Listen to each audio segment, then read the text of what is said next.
Hello, everybody.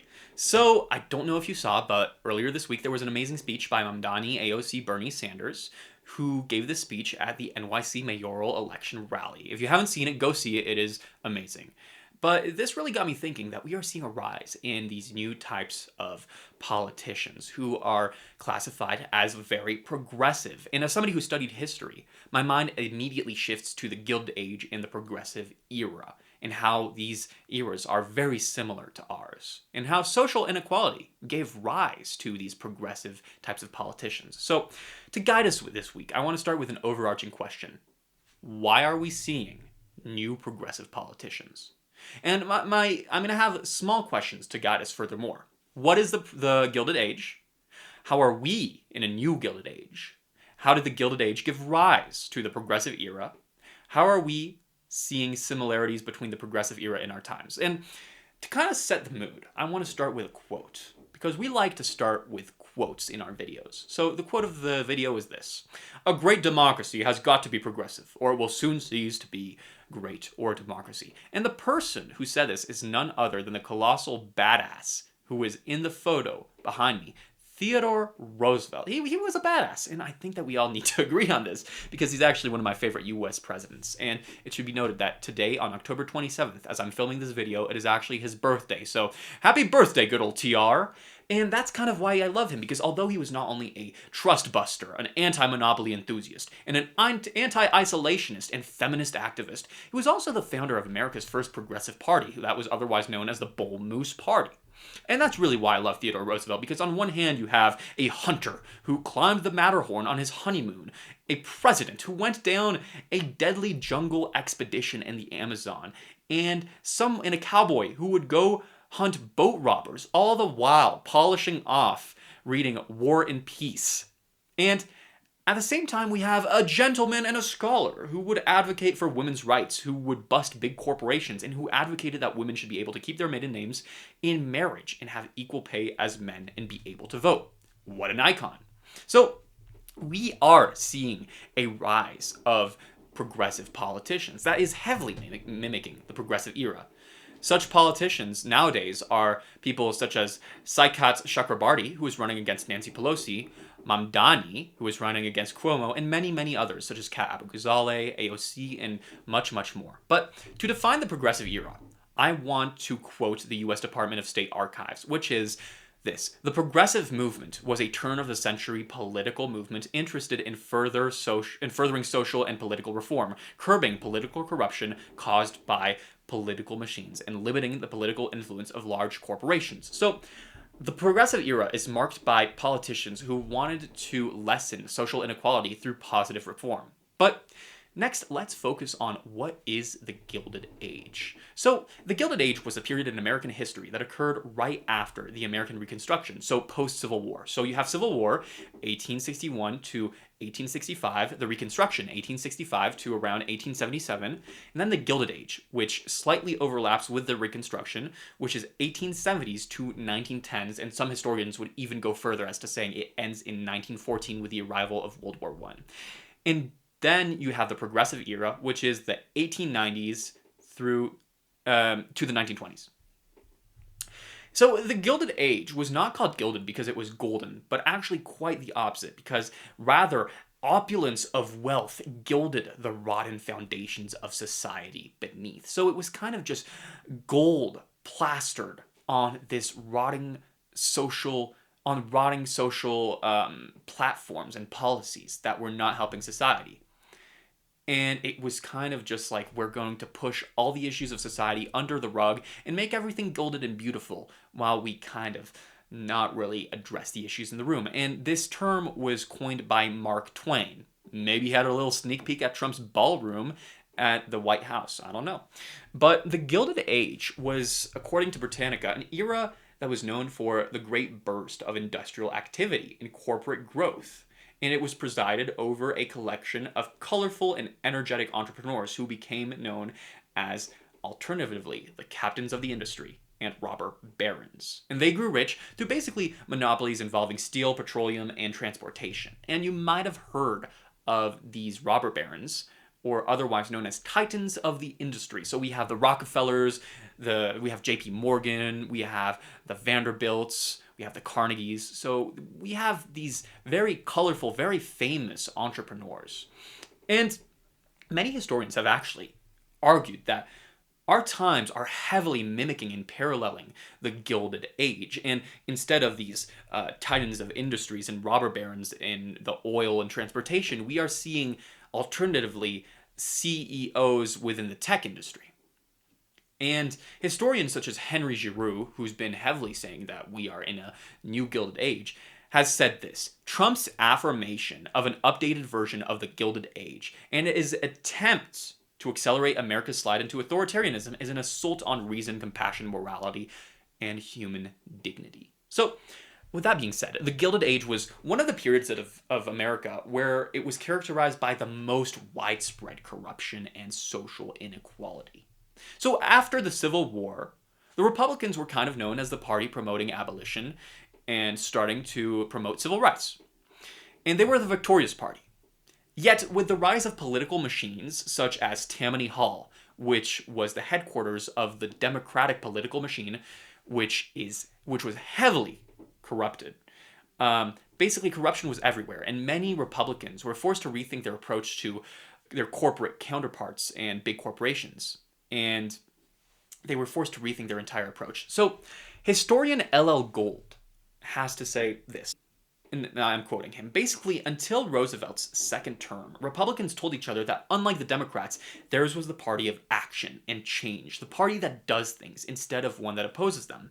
Yet, and I say yet because they eventually were forced to rethink their positions, many Republicans were thought that they should promote the growth of the industry with protective tariff and general encouragement of business enterprise.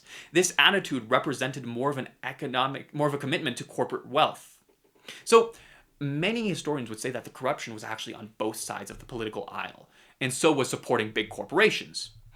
And really, the reason why I was talking about Theodore Roosevelt earlier is Theodore Roosevelt would emerge as the president that would pose as a distinguishing feature of the progressive era. And it's very important to note he was a Republican. Yet at this era, conservative and progressive were not really truly branded to political parties. It was much more a political philosophy, and it did not mean the same things that it does right now.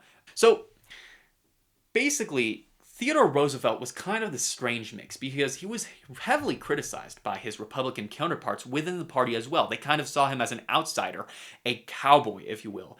And yet he was actually able to please both conservatives and progressives because from his conservative counterparts, he was able to expand nationalism and U.S. interventionism abroad, such as with the Philippines, the Panama Canal, and the Spanish-American War. And Theodore Roosevelt had this kind of early progressivism, which can be kind of coined as conservative progressivism, which is conserving a free market where people would compete all the while limiting big corporations through progressive reform and to limit big corporations, robber barons, and cronyism. So he would still, though, heavily stand out as a progressive and more define himself as a progressive with his square deal policy. And Theodore Roosevelt heavily advocated for a square deal. And his square deal was defined by the ideologies, in his own words, incorporating the 3 C's: conservation of nature, corporate regulation, and consumer protection. So he was starting to go more and more progressive and define what progressivism really meant. And basically, the Republican Party would be split by Roosevelt and Taft. And this is a quote by Gilder Lermans. However, once Taft was elected in 1908, he based his administration on a more business-centric limited government form of republicanism in direct conflict with Roosevelt's progressive vision. Roosevelt, displeased with his former protege's approach, ran for president in 1912 to unseat Taft, and when he couldn't build significant support among Republicans, he formed the Progressive Party, or Bull Moose Party. So Taft and Roosevelt were actually once very close friends, and then they had disagreements on what the Republican Party should do, which direction should the Republican Party endorse, because they were friends, and Theodore Roosevelt was actually heavily displeased with Taft, and he forced himself to run to office to oppose Taft, who was opting for a more conservative approach, right?